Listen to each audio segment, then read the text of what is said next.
Jumpa lagi di Rise Soccer TV. Saya Bung Yes. Kali ini saya mencoba mengangkat isu atau berita tentang bagaimana sih syarat-syarat bagi seorang bakal calon Esko atau balon Esko untuk bisa masuk dalam kongres pemilihan nantinya.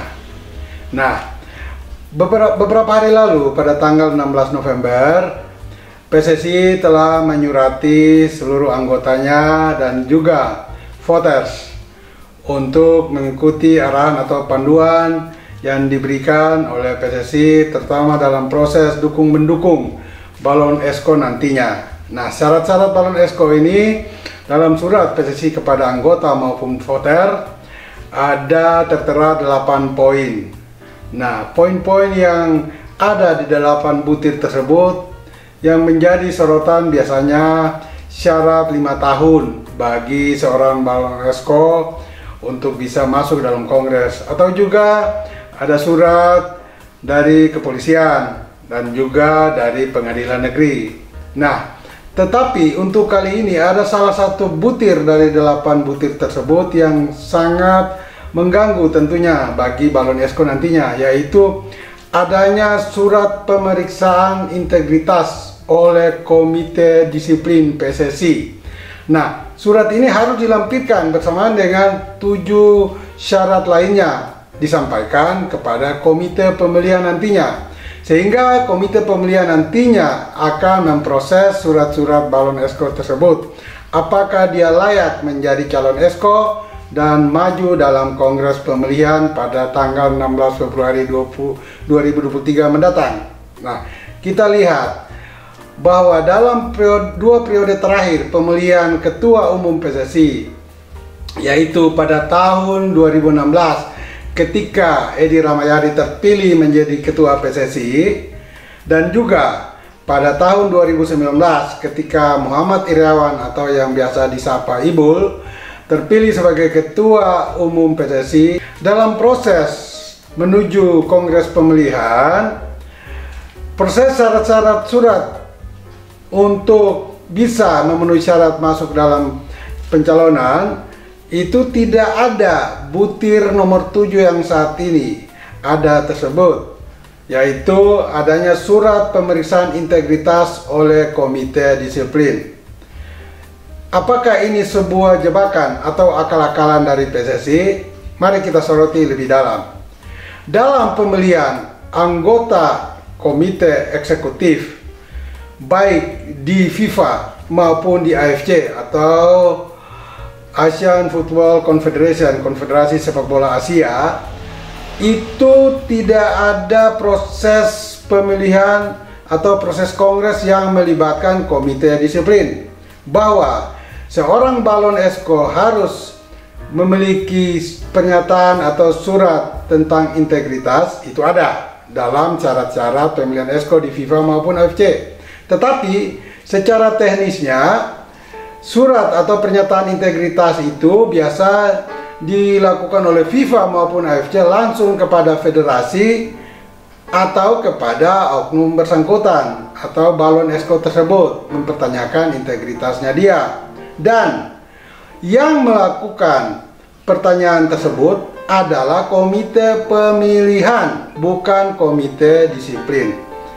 Entah mengapa kali ini PSSI melakukan pelanggaran lagi.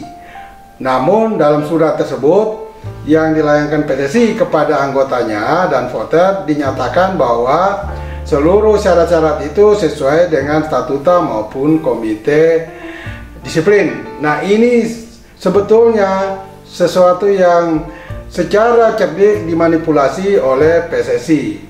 Kita lihat bahwa domain komite disiplin adalah dia berproses tentang pelanggaran disiplin oleh anggota PSSI secara resmi, dan dia hanya bekerja tentang menyorot kompetisi maupun sebuah pertandingan. Dalam proses kongres atau proses pemilihan di kongres, komite disiplin tidak masuk di dalamnya. Proses kongres adalah domainnya komite pemilihan dan komite banding pemilihan.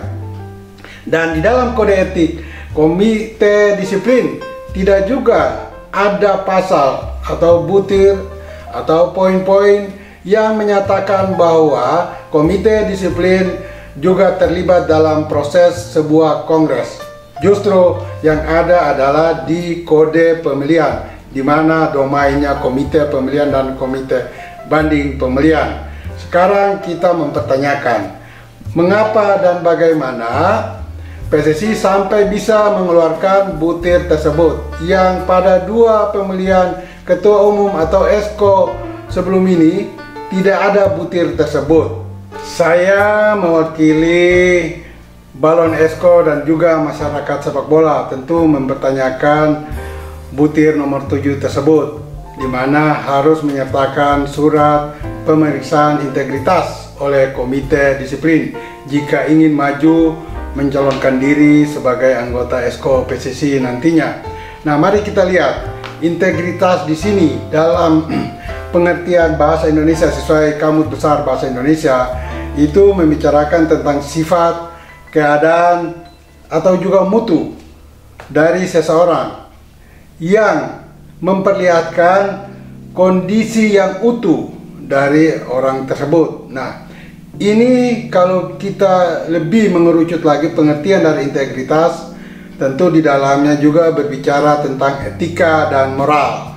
Nah, sekarang kita mempertanyakan, kalau nanti 15 ESCO incumbent saat ini salah satu saja ikut mencalonkan diri maju dalam pemilihan ESCO nantinya di tanggal 16 Februari 2023, apakah mereka layak diloloskan?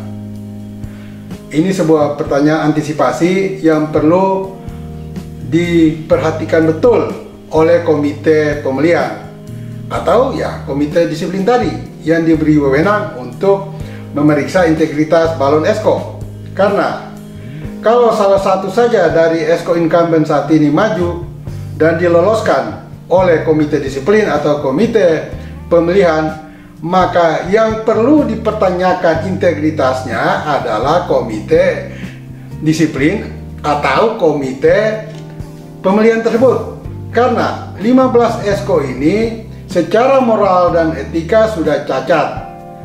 Ini ada korelasinya dengan hasil pemeriksaan Tim Gabungan Independen Pencari Fakta atau TGIPF pasca tragedi Kanjuruhan, di mana rekomendasi TGIPF meminta supaya seluruh ESCO mengundurkan diri dari posisinya sekarang dan menggelarkan kongres luar biasa guna pemilihan atau menghasilkan ESCO dan pengurus yang baru. Dan ketika PSSI tidak juga merespons permintaan TGIPF ini, maka oleh TGIPF disebut mereka adalah orang-orang yang tidak bermoral. Dengan demikian, kesimpulannya, dalam pemeriksaan surat-surat yang harus dilengkapi untuk menjadi syarat maju dalam pencalonan ESCO, sebaiknya para calon ESCO atau incumbent ESCO saat ini tidak diperbolehkan atau diloloskan oleh baik komite disiplin maupun komite pemilihan untuk lolos. Dan yang lain yang perlu dipertanyakan pula dari PSSI tentang butir nomor 7 tersebut adalah bagaimana dan bila mana balon ESCO tersebut bisa mendapat surat pemeriksaan integritas oleh komite disiplin. Ini belum atau tidak dilakukan oleh PSSI dalam sebuah pemberitaan atau pernyataan resmi kepada balon ESCO. Dan ini tidak seperti mengurus surat dari kepolisian maupun dari pengadilan negeri, di mana balon ESCO bisa langsung ke Polsek, Polres atau Polda untuk mendapat surat dari kepolisian, dan juga bisa langsung ke pengadilan negeri untuk mendapat surat belum pernah terlibat dalam kasus pidana. Nah, sebuah pesan moral atau pesan rohani yang perlu saya sampaikan kepada PSSI saat ini, yaitu saya mohon izin mengutip dari firman Tuhan dalam kitab suci, di mana pada surat Roma dinyatakan, janganlah kamu berpikir tentang perkara-perkara yang tinggi, tetapi arahkanlah dirimu kepada perkara-perkara yang sederhana. Untuk itu PSSI sebaiknya memulai bekerja dari masalah-masalah atau urusan-urusan kecil dengan baik untuk bisa menghasilkan sebuah hasil yang besar.